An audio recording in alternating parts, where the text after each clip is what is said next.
তো আসসালামু আলাইকুম। আপনাদেরকে আমি আজকে খুশির সংবাদ দিব, যার সংবাদ শুনে আপনারা অবাক হয়ে যাবেন। দেখেন আমাদের জান্নাত হুয়া কিভাবে তারা কট খাইলো বা কিভাবে তারা গ্রেপ্তার হলো। দেখেন আমরা বাংলাদেশে অসংখ্য লোক আছি যারা আমরা লোভী, আমরা লোভে পড়ে অনেক কিছু করতে পারি। দেখেন জান্নাত হুয়া সেই কাজটাই করছে।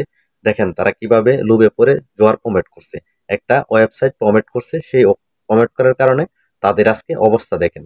এই জন্য আমি সবাইকে রিকোয়েস্ট করব যে আপনারা কেউ আজে বাজে যে সাইটগুলো আছে এগুলা কেউ আপনারা প্রমোট করবেন না। যদি করেন তাহলে দেখা যাবে তাদের মতো আপনার এই অবস্থা হতে পারে। ভিডিওটা অনেক সতর্কমূলক একটা ভিডিও। আপনাদের কাছে অবশ্যই রিকোয়েস্ট থাকবে পুরো ভিডিওটা দেখার জন্য। তো দেখেন তাদের এই অবস্থা হওয়ার কারণ লোভ। আপনি যদি আজকে লোভ না করতেন তাহলে আপনার এই দেশে হতো না। কারণ আপনাদেরকে আমি বলবো সবাইকে কেউ লোভে পড়বেন না। একটা জিনিস জেনে শুনে তারপরে আপনি দেখা যাইতেছে সেই জিনিসে পা দিবেন। কোনো সময় ভুল ফাঁদে পা দিবেন না। আমার স্ক্রিনে যে দেখতে পারতেছেন জান্নাত তোহা, তাদেরও সেম অবস্থা হয়েছে।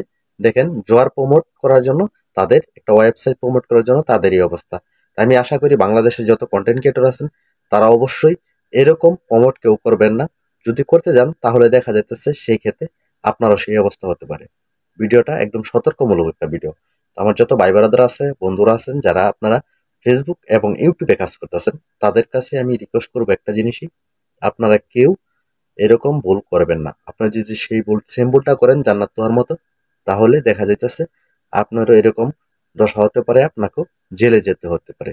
এই জন্য কেউ এরকম প্রমোট করবেন না। দ্বিতীয় নম্বর সতর্ক হলো, অনেক ওয়েবসাইট থেকে কিন্তু দেখা যাচ্ছে নক দেওয়া হইতেছে আমাদেরকে যে অত ডলার দিব, অত ডলার দিব। কেউ লোভে পড়বেন না। লোভে পড়ে যদি আপনি ওই কাজ করেন তাহলে আপনার সাথে এরকম সেম ঘটনা হতে পারে।